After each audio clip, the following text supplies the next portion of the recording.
I don't like Xanderhal. But this video is called Abuse Towards Men is Still Abuse, so how bad can it be? I've said it many times before. I think that TikTok is a horrid platform. Well, that's not a bad start.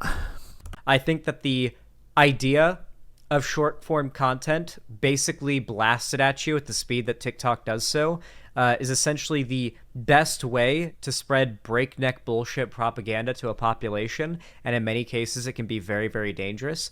Maybe that's the idea. Chinese Communist Party and that. Andrew Tate has basically proliferated. Yeah, it's always about Andrew Tate, isn't it? He's become quite a major factor in defaming the men's rights movement and men in general. Probably not appropriate to bring him up in a video that's meant to be about the abuse of men, really. Through TikTok, the right has basically proliferated through TikTok in a way that I honestly don't know if it's possible for the left to. You see, the adage has always been, the right is good at short, quippy lies that force the left to engage in long-winded, detailed debunks of said lies. I think that's a rhetorical error. One thing that I think we learned from seeing Donald Trump get elected is that you don't want to be the one explaining, you want to be the one making the bizarre and outlandish claims. And that is a bit of a problem when you're in the right, of course. But on the whole, it's still the advantageous position to be in during a conversation. People can be stupid. They can have one or two experiences with one or two people from a certain group, and those experiences can pretty much dictate their opinions of said group. This can happen, but sometimes bigotry is just based on bigotry, without any experiences to cause it at all. Also, sometimes that bigotry receives very different reactions. Try and make this argument about black people, and you're going to get a very different reaction than if you make that argument about men, for example. Now, the most common example of this is actually positive. You see, there are actually numerous studies, large studies, that show undoubtedly and arguably that people actually form parasocial relationships, much like you guys have with me, or you may have with any celebrity or large public figure, with fictional characters. And that said parasocial relationships trigger very similar, mechanisms in our brain that real relationships do. I've edited a lot out of this video just because Xanderhal takes forever to say anything, but here I don't even know what he's trying to say. Because he was previously talking about judging a group by an individual, and now he's talking about forming a parasocial relationship with a fictional character. This is a very confused video he's made. Real friendships. As you can imagine, this means that consuming a well-rounded diet of media that contains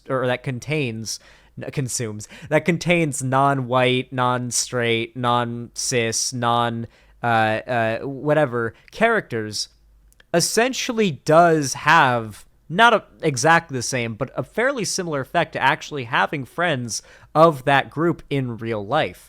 I will be pleasantly surprised if the direction this is going in is that the widespread negative portrayal of men in the media, as abusers for example, is leading to an increase in the rate of misandry in society, and that we should do something about that.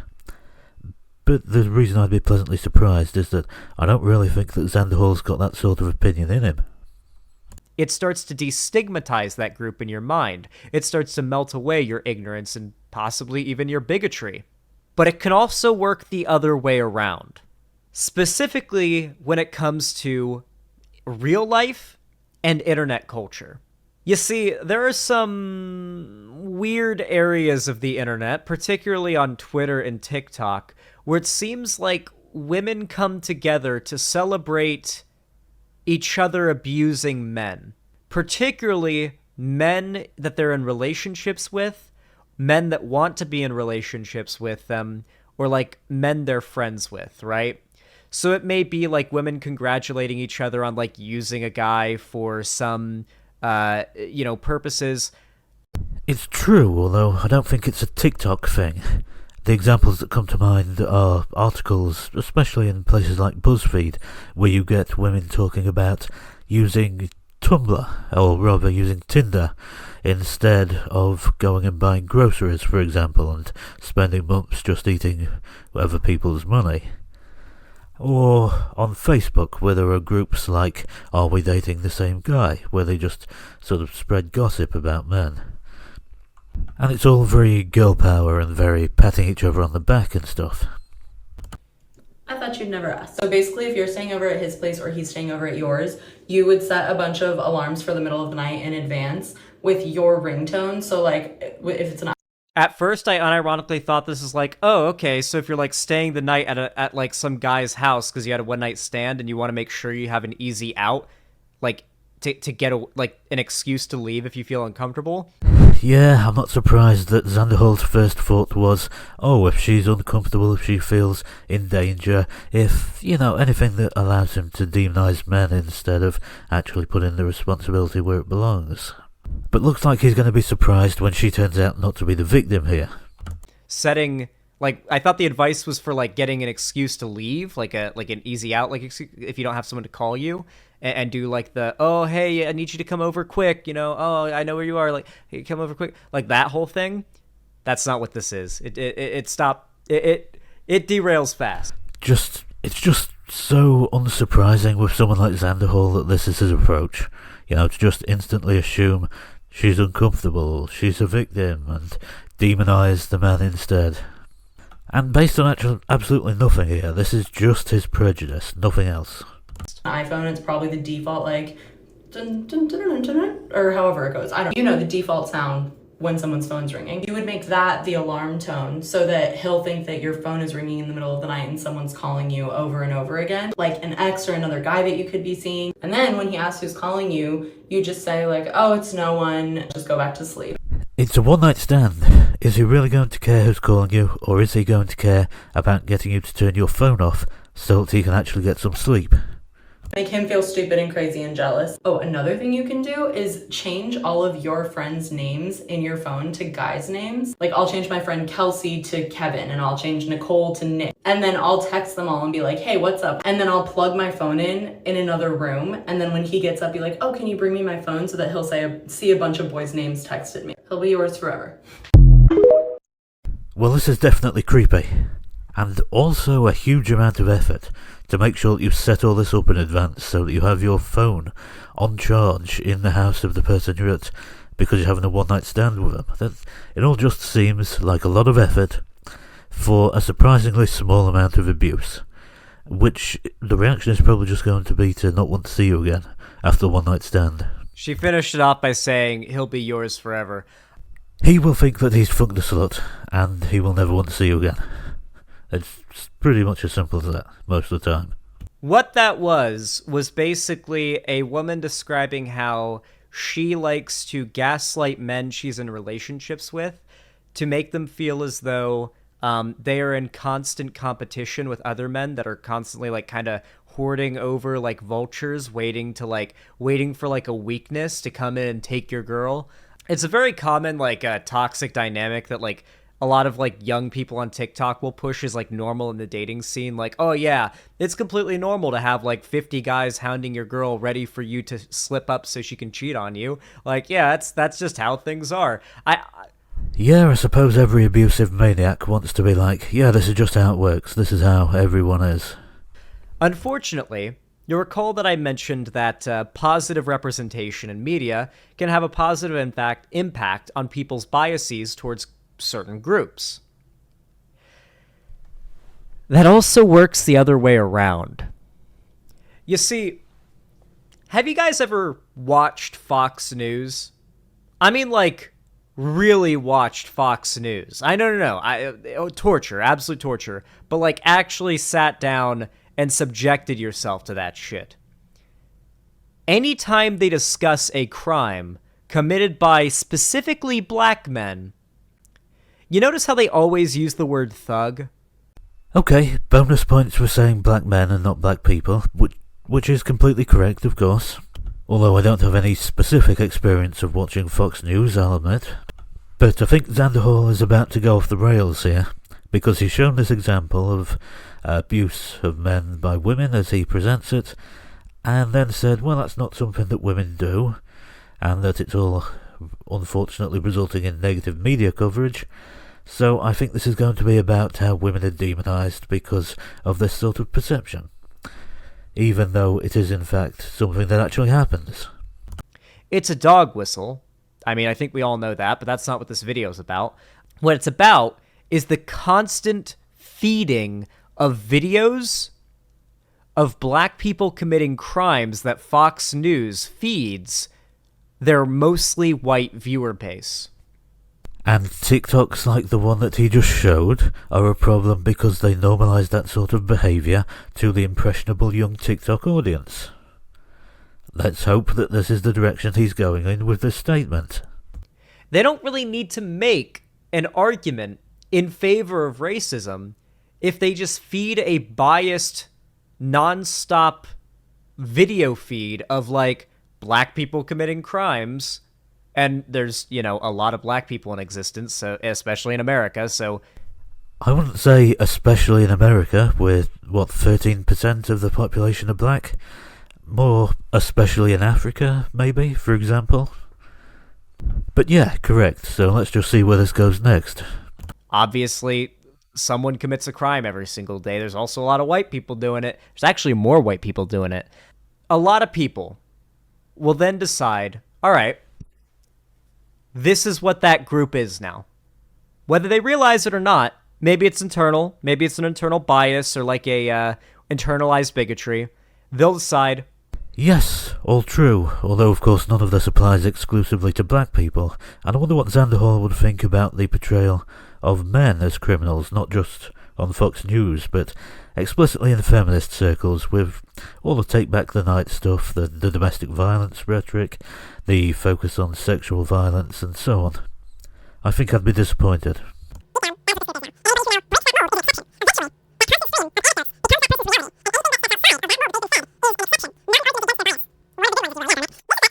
has been very successful for the misogynist community in the TikTok sphere. Yeah, I knew it. I knew that was where he was going. Except it's really not an analogous situation, because that wasn't a clip from Fox News. That was a clip from a woman posting her own video on TikTok. A video which, according to Xanderhal, was very popular with other women who were applauding her for abusing men. That's what he presented here. This is completely different from something like Fox News demonising black people. At most, maybe you could liken it to rap videos that glorify a materialistic or violent or gangster sort of lifestyle. And obviously it's nothing compared to the constant fear-mongering about male violence or the male gaze or whatever else by feminist and other man-hating communities. Andrew Tate, no doubt, is so successful because when you see an Andrew Tate TikTok pop up on your timeline about how women are bitches that want to use and manipulate men, there's a non-zero chance that 15-year-old boy who really feels like he should have lost his virginity already and women are horrible bitches for not... Okay, so focusing on Andrew Tate, focusing on the supposed sexual entitlement of young men, originally, of course, pivoting from the idea that abuse of men is still abuse, to talking about how abusive women are actually only victims and are just being used by misogynists to defame women in general. Xanderhal really is just a cliche of the evils of the current online left.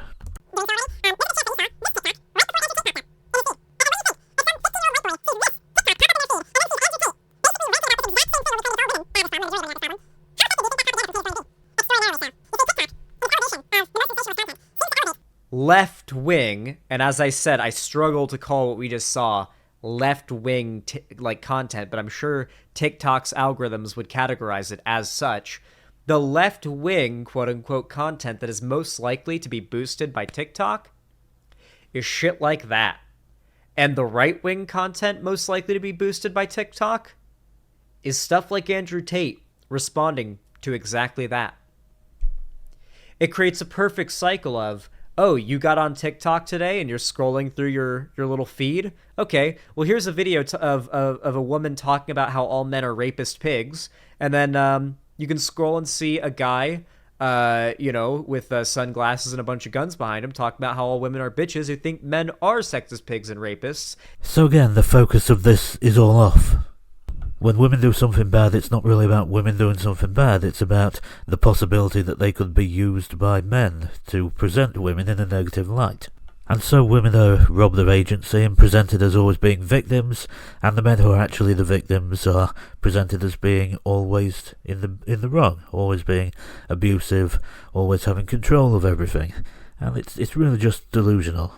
But it's exactly what I expect from Xanderhal. So it's not the all men are rapists crowd who are the bad guys, it's the people who point out that there are people saying all men are rapists. It's a lot like 2016 YouTube, isn't it? Back when, like, videos of humongous what, that one, like, feminist lady video was, like, literally blowing up on YouTube. You remember when H3H3 were the good guys? That's a long time ago. That does take me back. I agree with Xanderhal on that. But this stuff was always there. It never went away. Feminism never went away. It never got better. And really it never can. Xanderhal just remembers YouTube in 2016 because that's where he traces his origin story back to as one of those repentant gamergators. But he was young back then, and the young people today, they're on TikTok instead. While for quite some time, YouTube have actively suppressed any content of this type. TikTok, though, well, that's a different matter. You know, that, like, unironically, Big Red and that lady might have been the most listened to feminists of that year. The years that those videos went up, they might have been the most listened to feminists of those years. So YouTube starts boosting content like that, so that becomes the representative of the left. Even though Big Red wasn't even wrong, if I'm being honest. If you actually go back and watch what she was saying and cut through, like, she's yelling and, like, triggered or whatever, like, she wasn't wrong. Well, Big Red wasn't the humongous person, but let's have a quick look at what Big Red was actually saying. Rape accusations discredit rape victims, which reinforces rape culture, which is part of patriarchy. The idea of certain people are inherently more valuable than other people because of superficial physical attributes is part of patriarchy. The idea that men should coddle and provide for women and or purchase their affections in romantic context is condescending and damaging and part of patriarchy. I'm reading, fuckface. The fact that women have long been shut out of dangerous industrial jobs by men, by the way, is part of patriarchy.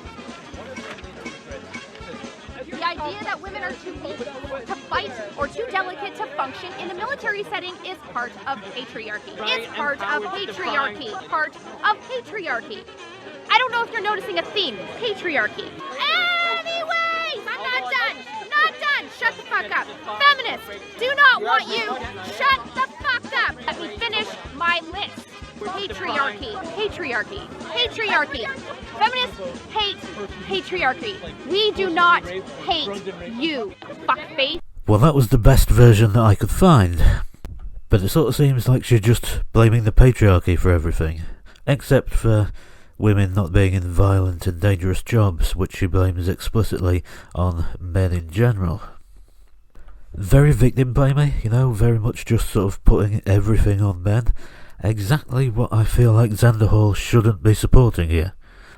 So yeah, Big Red, not right at all, even once you get past the swearing and all the rest of it. Regardless, though, when that becomes what people think of when they think of the left, and when all of the right-wing content are seemingly well-put-together debunks of that, it's very obvious where people are going to end up. And I mean, look at 2016, 2017... I don't know, does anyone actually think of this stuff as the left? Like, would they think of it as the left if it wasn't for people like Xanderhal who claim to be left-wing and then openly support women like this? So I asked how bad this video could be. Xanderhal doing a video called Abuse Towards Men is Still Abuse. And now we know the answer. It's moderately bad. It's exactly what I would expect from a pretty mainstream sort of online centre-left creator like Xanderhal. But a more accurate title, which might more accurately represent his position, would be Abuse of Men is bad because it lets right-wingers paint feminists in a bad light, just because the feminists were being horribly abusive. because that's really his main concern. It's not abuse of men, it's not male victims, it's not women doing bad things, it's very much that this makes what he sees as his side look bad. And I'm not going to say the left, because I don't for a minute think that that's in any way actually the left. But it's his feminist cadre, you know? And he might really believe that abuse of men is still abuse, but he doesn't really believe that women committing abuse are really being abusive. He still sees them as the victims, and to a lesser extent sees himself as the victim.